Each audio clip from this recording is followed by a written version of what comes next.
Thank you so much for staying here on the JoyNews channel. And government's quest to reduce cash-based transaction continues to receive a major boost as Vice President Dr. Mahmood Bawumia is expected to launch the DH Dual card this morning at the GIPS head office here in Accra. The card, which has dual functionality of an eSwish and GH Link card application, is expected to encourage the use of cards and a cashless system. He's speaking now at the event. Let's take you there. It is really a moment of joy for me to be at GIPS to outdoor yet another great initiative. And GIPS has really shown consistent pace with significant innovations in recent years. And I see this continuing. It is just proper, therefore, to commend the board, the management and staff of GIPS for their dedication to their mandate. Let me also commend the financial institutions and other partnering institutions who work closely with GIPS for their unflinching support and partnership, especially the telcos as well. Ladies and gentlemen, we have in the past 2 years seen a convergence towards electronic-based services as a country, and it is a deliberate policy by His Excellency the President Nana Addo Dankwa Akufo-Addo to use technology to drive efficiency as we grow the economy and move Ghana beyond aid. Many a time we tend to look at what other countries are doing without actually realizing this or recognizing the great strides that we are making as a country. Today, thanks to the hard work of GIPS and partner institutions such as the banks, telcos, fintechs, and so on, financial inclusion and intermediation has improved significantly. Ghanaians can now move funds seamlessly across various payment platforms, mobile wallets, eSwitch wallets, bank accounts. There is no doubt that Ghana's interoperable platforms have improved significantly our national financial inclusion drive. It has served well the financially excluded and underserved. Many people have been roped into the formal banking environment by virtue of the convenience created by the interoperability, and people are accessing credit as well as investing through their mobile phones. The data suggests that we have about 34.5 million mobile money accounts in Ghana.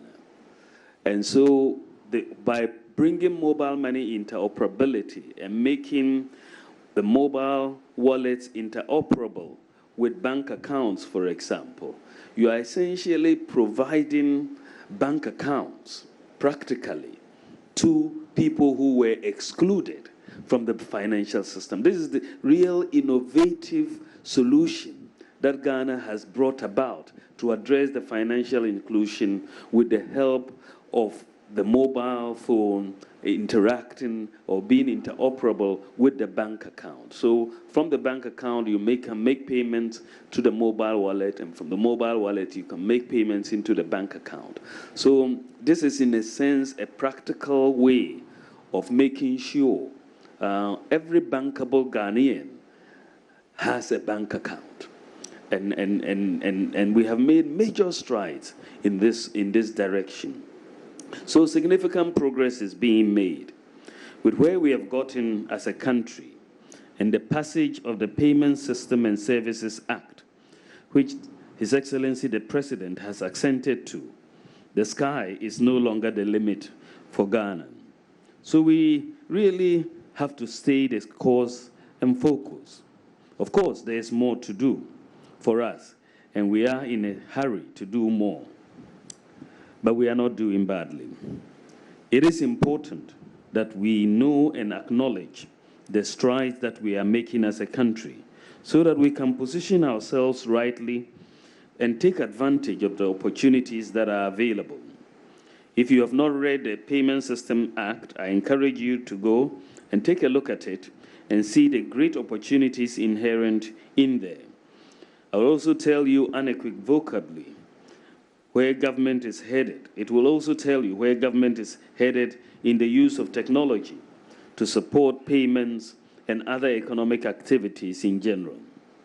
It is therefore not surprising, ladies and gentlemen, that today we are gathered here to witness the launch of yet another payment system initiative called the GH Dual Card.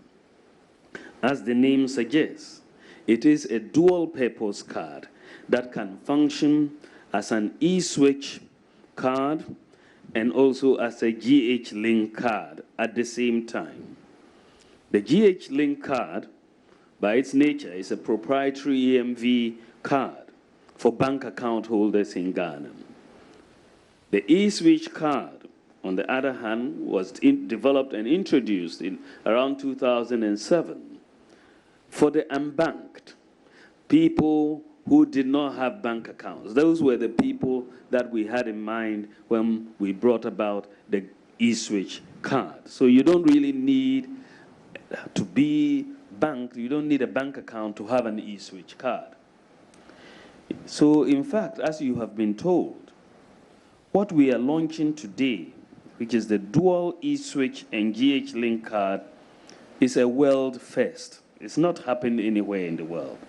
It is the first time that any country in the world is issuing this combined EMV card and a financial inclusion card. It is remarkable and will further promote financial inclusion in Ghana. In the payment system space, and I'm not shy about saying this, in the payment system space, it is clear that Ghana is now the undisputed leader in Africa.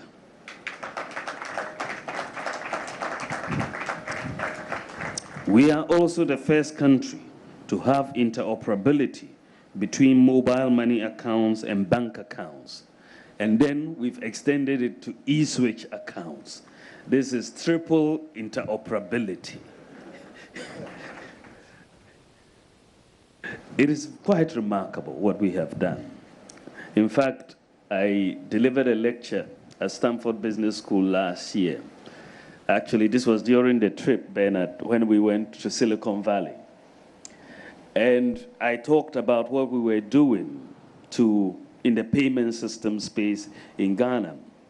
And it was very fascinating to some of the professors. They could not quite understand because this doesn't happen in many countries. And their question was, how did you do it in Ghana? Because it was something that you sort of talk about, but practically actualizing something like this, they could not quite figure out how Ghana was able to get the telcos and the banks and everybody together to get this type of interoperability to work. So we are very, very blessed. We are very blessed as a country. The cooperation that we have seen between the telcos, the banks, the fintechs, is really out of this world. It's remarkable. We shouldn't take it for granted, and we should continue to get it moving in that direction. Many countries have not been able to do this because the fundamental ingredient, that is the cooperation and the commitment from policymakers to get it done, has not been there. But here, you see policymakers, you see the telcos, you see the banks, you see the fintechs, we are all pushing in the same direction. And that is what is remarkable about Ghana. So now, many countries are coming to Ghana to understudy what is happening here. We are the model. We should not be afraid, ladies and gentlemen, to lead the world in some developments. Many of the time when it hasn't happened in the developed world and we are trying to do it here, people wonder why we are even making those strides. A few months ago, I think we launched our medical drone delivery service in Ghana. There was a lot of skepticism. you know, what is this? Drones delivering vaccines and blood and medicines. Then last week, the U.S. Defense Department decided that they will use drones to deliver medical supplies to their on emergency basis. And so suddenly some of my friends said, oh, so we were ahead of the U.S. And it's almost programmed that we have to be followers. We cannot be leaders.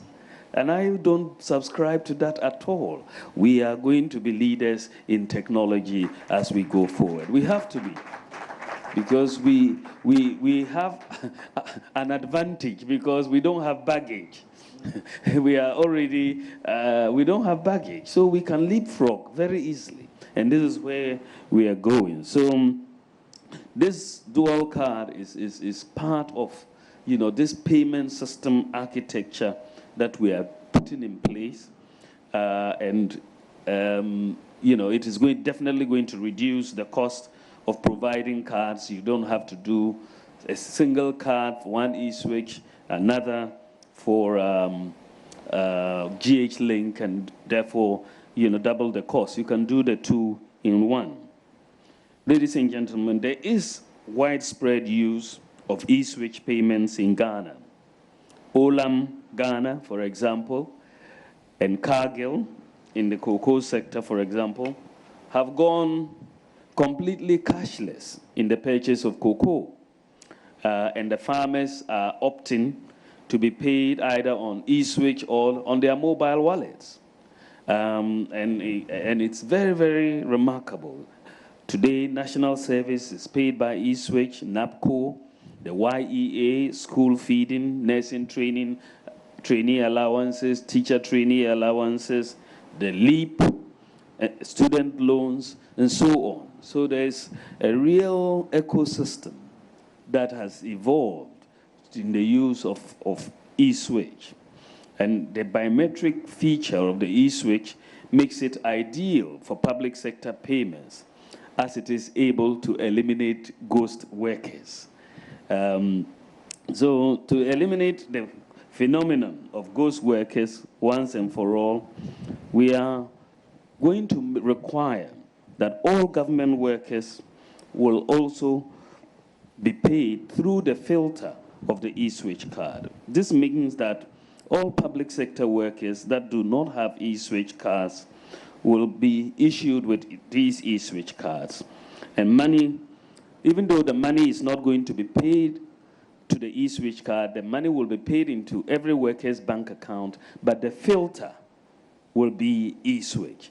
And that will make sure 100% that for the whole public sector payroll, we can say that there will be no ghost workers on the public sector payroll. The problem of ghost workers is going to be solved once and for all. We are using technology and digitization to solve this problem. So all workers will get their pay. Normally, it's just the filter through the e-switch so that we can make sure that someone is not on NAPCO and at the same time claiming salary from afforestation or that sort of thing. Well, we will have a full view of everybody and it will eliminate ghost workers. And that's where we are going. We need efficiency, and this is where we are going. We've also decided that in the area of travel, you know, government workers travel a lot by the nature of the work. And, you know, especially when you travel abroad. Today is a cashless world. So when you go abroad and you are carrying a lot of cash, it's a problem. If some hotels may not even accept a lot of cash payments. So we are saying that we have to move all government travel to credit and debit cards, so that if you move to anywhere, you can make all your payments on your credit card or your debit card. And the accountability, therefore, and the transparency will be assured. When you come and you make you retire your interest, you can show all the payments you've made. and it will be very clearly demonstrated by that. It will save the government a lot of money, I'm very sure, but it also saves people the hassle of carrying cash and the inconvenience. And for domestic travel, the GH Link cards will be very, very good. Working with your eSwitch and your mobile wallet, you know, you'll be able to travel domestically and not have to carry a lot of cash as well. So we're moving in that direction, working with the controller. So we have to create avenues for people to use their GH Dual card. It's therefore imperative. And we have a number of projects that are already going on. But let me therefore challenge GIPS, the financial institutions, the telcos, the fintechs, to work closely with various government agencies that collect levies and fees to ensure that it becomes possible for people to pay these levies and fees electronically. In fact, by June 2020, we will require that all government payments to be made electronically. So banks and financial institutions and telcos and fintechs should get ready for this new world. I want to invite merchants to ensure also that they have point-of-sale devices in their shops and even provide various incentives to encourage the public to use cards and other electronic payment channels. Ultimately, it is the merchant that benefits if their customers are able to pay electronically, because it means they literally move around with their entire bank account in their pocket. Ladies and gentlemen, electronic payments introduce efficiency and enhance transparency. As a government, we will therefore pursue policies that will encourage electronic payments and discourage the use of cash. We want to see a quantum leap in the use of electronic payments and corresponding drop in cash within the shortest possible time. The government of President Nana Addo Dankwa Akufo-Addo is very determined to achieve this. In our burning desire and commitment to build an economy anchored on digitization is ultimately to make Ghana a modern society. We simply want to build robust systems that are efficient and not human dependent. It is the new economy we want to build for Ghana now and the future. And formalizing an economy through digitization is one sure way to stem the canker of corruption and the tide. We have begun well, and we shall not relent in this effort. I therefore call on all stakeholders to willingly embrace this new paradigm we are bringing to our economic management for us to build a Ghana that will not lag behind in the global marketplace in this fourth industrial revolution era. On this note, ladies and gentlemen, I want to commend GIPS and the banks and allied institutions for ensuring the birth of the GH dual card. This should eventually drive us towards further consolidation of our card system, when one card can serve several purposes. Ghana is definitely on the move in the payment system space. We thank you all for all your efforts and collaborations in bringing us here. May the good Lord continue to bless us in our quest to develop our dear country. Thank you, and God bless you, and God bless our homeland, Ghana.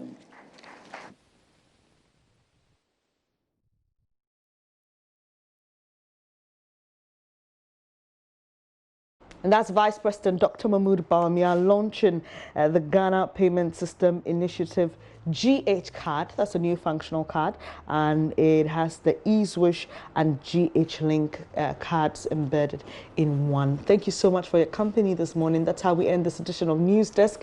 There's more news when you log on to myjoyonline.com. Apologies we couldn't bring you sports updates. You get that in subsequent bulletins. But up next is Joy News Interactive with Mapito Sibidi. Do stay on.